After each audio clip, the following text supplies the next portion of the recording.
Good morning. Hi, my name is Brittany Holmes. I am an educational consultant with Kaiser University's Multidisciplinary Center. Today, I am going to be presenting a webinar on practical tools for effective special education and general education partnerships when teaching. So for this first slide, we're going to talk about the importance of the collaboration. Um, When general education teachers and special education teachers work together, they are able to bridge the gap between specialized instruction and the general curriculum. Students with disabilities often require specific strategies, accommodations, and supports to fully access classroom learning when they are in a general education setting. Collaboration allows teachers to combine their expertise. General education teachers bring a deep knowledge of the curriculum and content standards, while special education teachers contribute specialized instructional strategies and knowledge of students' accommodations. By working together, educators can ensure that instruction is accessible. Instead of students being separated from the learning environment, collaboration helps integrate supports directly into the classroom so that all students have a meaningful access to instruction. Ultimately, collaboration strengthens instruction and ensures that every student, regardless of their ability, has the opportunity to participate, engage, and succeed in the learning process. So, what are the benefits? Well, there are several important benefits of collaborative teaching, particularly when general education and special education teachers work together in the same classroom. First, collaborative teaching can significantly improve student engagement and motivation. When two educators are actively involved in instruction, students often receive more individualized attention, varied instructional approaches, and more opportunities to participate in learning activities. Another key benefit is information sharing between teachers. We all do it. Collaboration allows educators to exchange strategies, teaching techniques, and resources. For example, a special education teacher may share instructional strategies, while the general education teacher may contribute content expertise that may be beneficial for both to learn how to do better. This exchange ultimately strengthens instructional effectiveness for all students. Collaborative teaching also helps create a positive learning environment. When both teachers work together, students with and without disabilities benefit from increased support, flexible instruction, and a classroom culture that values the learning needs of all students. Finally, collaboration promotes shared responsibility for student learning and development. Rather than one teacher carrying the full responsibility, both educators contribute to planning, instruction, and student success. This shared accountability helps ensure that every student receives the support they need to grow academically and socially within the classroom. Now, working as a special education teacher and a general education teacher comes with a lot of challenges. In the next coming slides, we'll talk about those challenges and how to overcome them. But common challenges to effective collaboration between special education teachers and general education teachers include communication barriers, or a lack of communication between special and general education teachers, which can hinder effective collaboration, resulting in unaligned goals and strategies. Um, Collaboration requires open, respectful, and ongoing communication. So, for administrators, when deciding to pair teachers, make sure that these teachers have a good relationship, one, and that they're able to communicate effectively to one another. Another challenge is differing goals or instructional priorities. General and special education teachers may sometimes approach instruction from different perspectives. For example, one teacher may prioritize covering curriculum content, while the other focuses on accommodations and individual student needs. Aligning goals is essential to ensure both perspectives are integrated into the instruction that they're providing to their students. Another common barrier is scheduling conflicts. Special education teachers often serve multiple students across different classrooms, making it difficult to coordinate with general educators. Additionally, different planning periods and school-wide obligations can further hinder collaboration, reducing opportunities for effective co-teaching and individualized student support. The last one is resource allocation. This may include a lack of access to materials, uh, lack of classroom space. So the special education teacher doesn't really have space for her materials to help when coming in or him coming into the classroom. Or just support personnel. Maybe there are several general ed classes that need a special education teacher support. And because of that, the teacher is not allowed to be there for the full period. They have to break it up into two different classes because the school just lacks personnel. When resources are limited or not clearly shared, it can create frustration and impact how effectively teachers collaborate. Recognizing these challenges is the first step towards building stronger partnerships and creating more effective collaborative classrooms.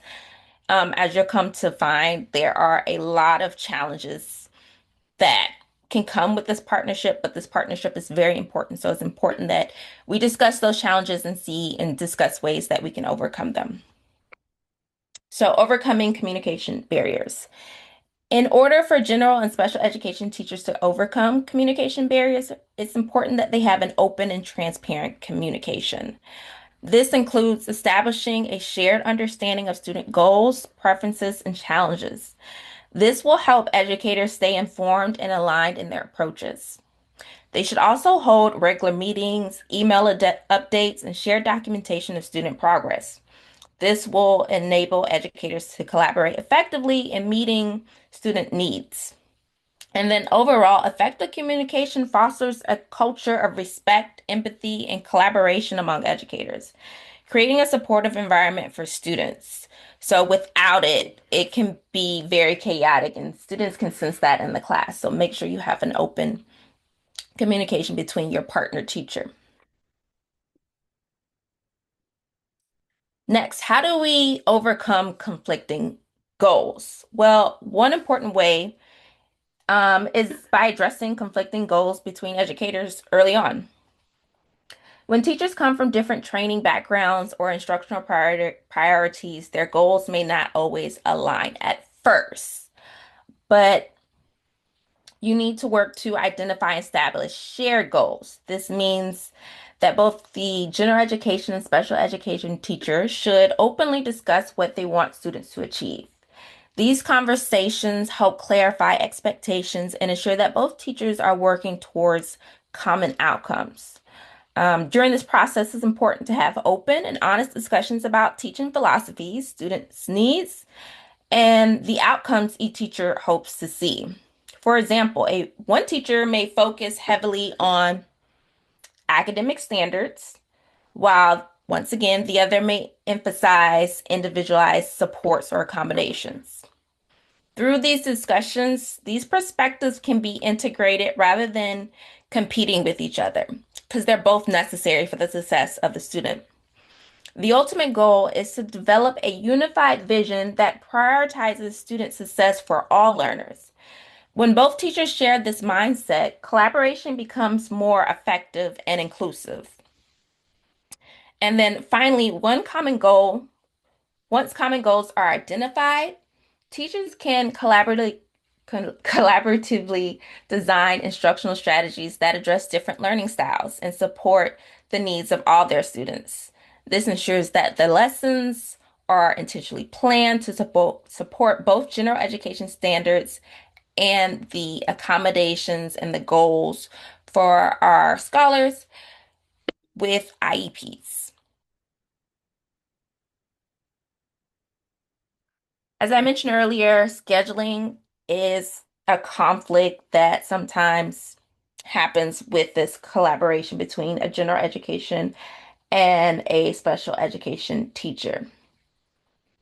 To overcome these conflicts early on, prior to the start of the year, principals and department heads should advocate for a dedicated co-planning time as part of their school's professional development schedule.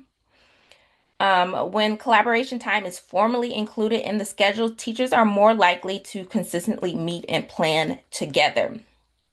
Second, administrators should intentionally design the master schedule to support collaboration between general education and special education teachers.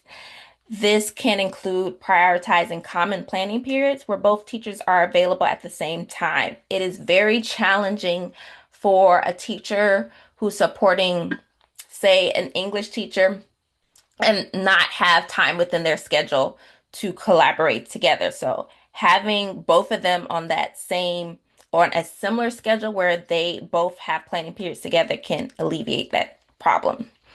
Another practical approach is using staggered or rotating planning times. This allows teachers to collaborate without interrupting instructional responsibilities or reducing classroom learning time for students. Schools can also encourage collaboration by providing stipends, who doesn't like a little extra money, or other incentives for teachers to participate in additional co-planning or collaborative activities. This recognizes that extra time and effort teachers dedicate to working together. Finally, schools may assign paraprofessionals or instructional aides to supervise students during certain periods. This also gives teachers the opportunity to meet, discuss student needs, and plan effective instructional strategies. Overall, these strategies help create a structured and supportive environment for teacher collaboration, which will ultimately improve instruction and student outcomes.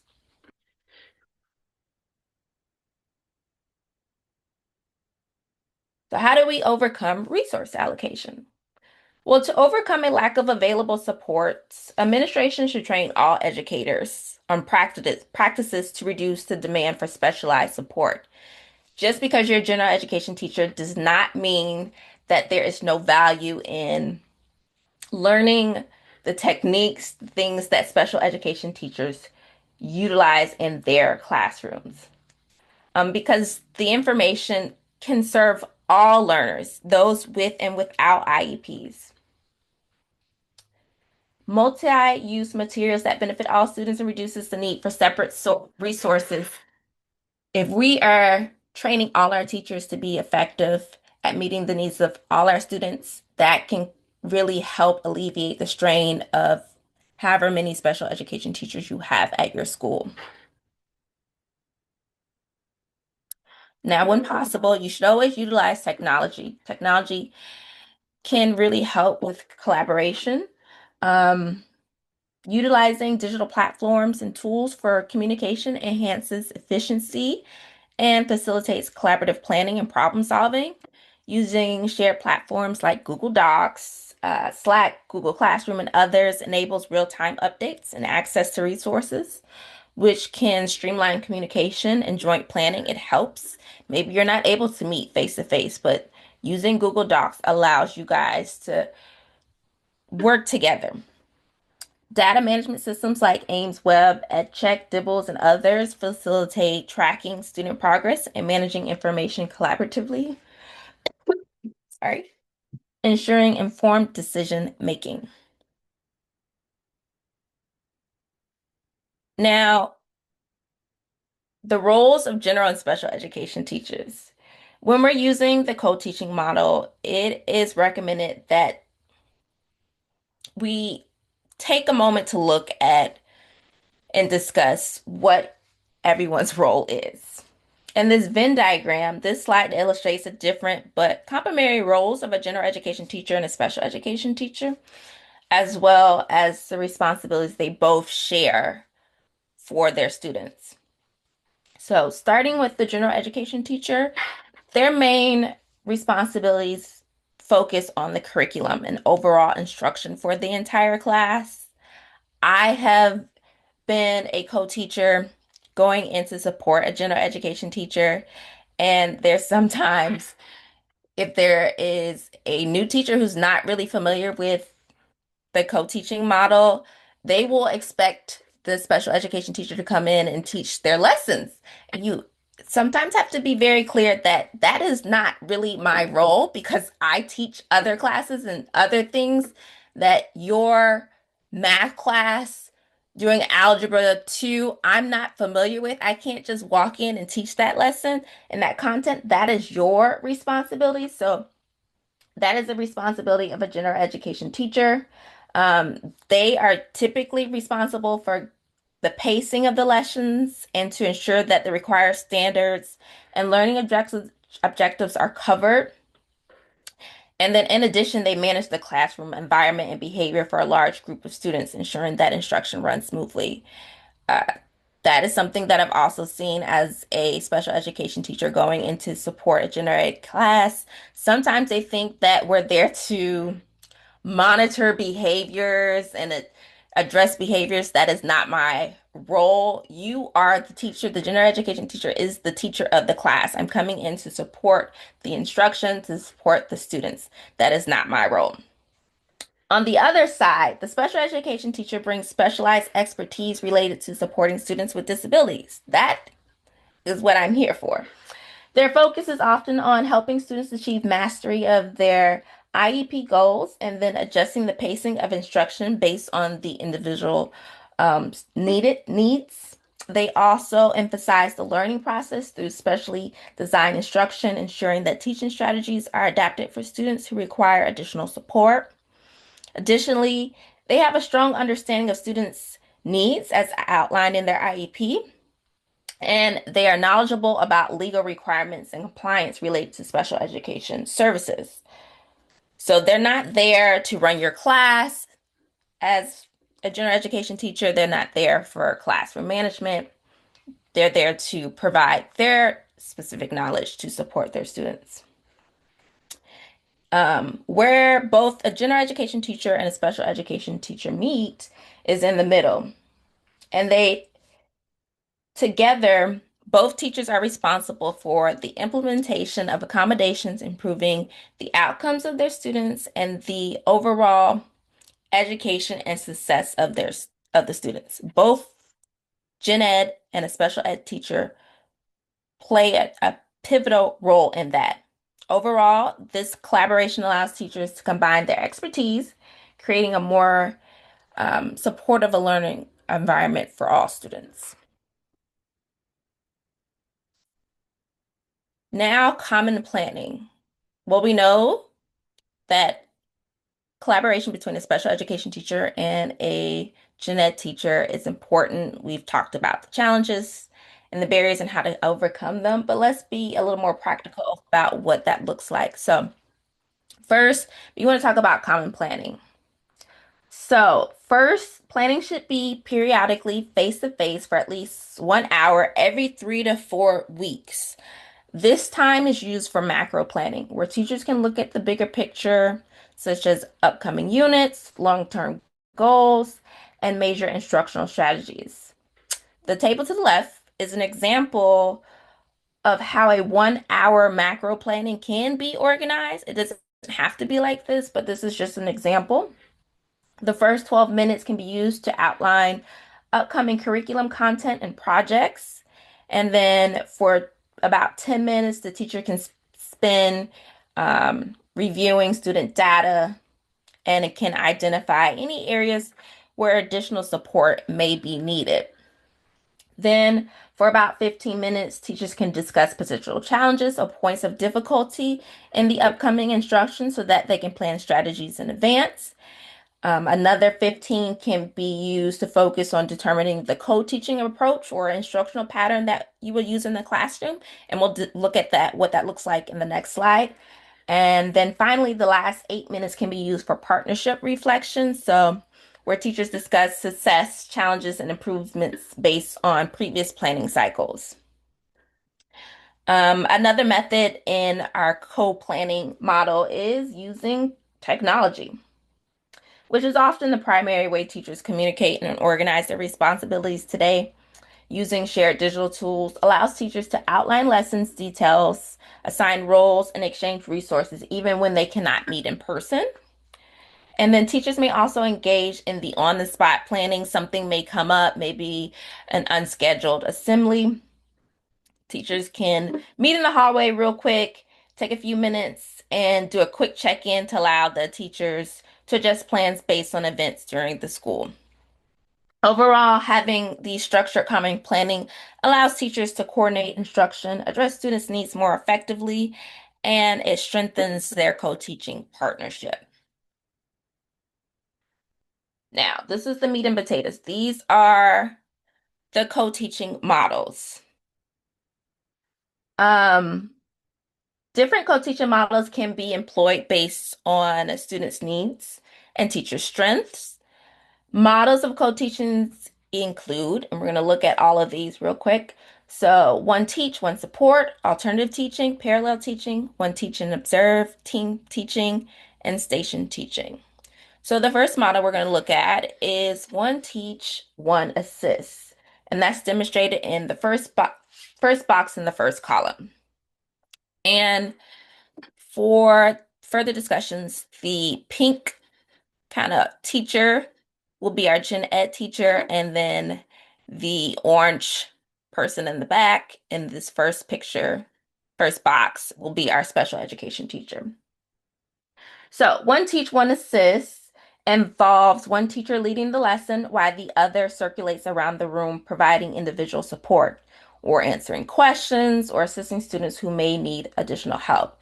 So that's why we have the special education teacher in the back and we have the gen ed teacher in the front. Gen ed teacher is teaching to the students, and then the special ed teacher may walk in and out of the aisles, making sure students are focused. If there's any students having questions, this special education teacher may do that in this model. This probably is best when first introducing a particular lesson on a particular topic where the gen ed teacher is specialized in that. This special education teacher could just walk around while the gen ed teacher teaches that content.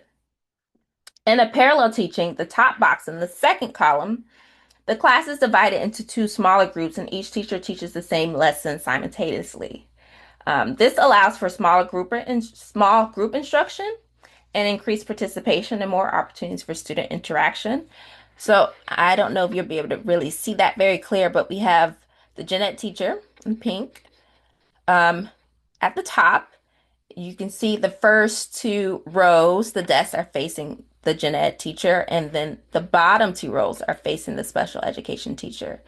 Um, you might want to be careful with this because it can be kind of confusing if they're sitting this close, like the picture illustrates, because you have two teachers talking at the same time and can be very distracting. So if you have the space where you can do it and it not be distracting, parallel teaching can work just fine. Team teaching, illustrated in the first box in column 3, occurs when both teachers share instruction equally. They may take turns explaining concepts, model discussions, or facilitating activities together. This approach demonstrates collaboration and can make lessons more dynamic and engaging. Um, as you can see, we have both the special ed and gen ed teacher up front. Next, we have alternative teaching, demonstrated in the bottom column, box 1. One teacher works with a small group of students who may need additional support, remediation, or enrichment, while the other teacher continues instruction with the larger group. So as you can see, we have the gen ed teacher teaching, and then we have the special education teacher working at a small table with 3 other students who may struggle with the initial lesson and they needed a further mini lesson to break down the content that the gen ed teacher just taught. One teaching, one observing, shown as box 2 in column 2, right here. This involves one teacher leading the instruction while the other gathers data on student learning, engagement, or behavior. This information can be used later to inform instructional decisions and improve final teaching strategies. As you can see, we have the special education teacher who's provided a desk in this scenario, and they're able to sit at this desk and collect information for the gen ed teacher. And then our final station, which I preferred as a special education teacher when I was going in to support my gen ed scholars, is station teaching. and that's the last box in column 3. This divides the class into several stations, with each teacher responsible for instructing at a specific station while students rotate through the activities. This model allows for specialized instruction and keeps students actively engaged, where each student has the opportunity to work with both the gen ed teacher and the special education teacher, and then get some time to independently work based on having received instruction from both. Each of these co-teaching models offers flexibility depending on lesson goals, student needs, and instructional strategies. Effective co-teaching requires planning, communication, and shared responsibility to ensure all students benefit from the collaborative approach that you use. You don't have to just choose one. You can use a one teach, one assist in the beginning, then maybe move into station teaching or alternative teaching. But use whatever model that both of you feel comfortable with, and that can be discussed when you are planning. So, some takeaways. In conclusion, effective partnership between special and general education teachers is pivotal to student success.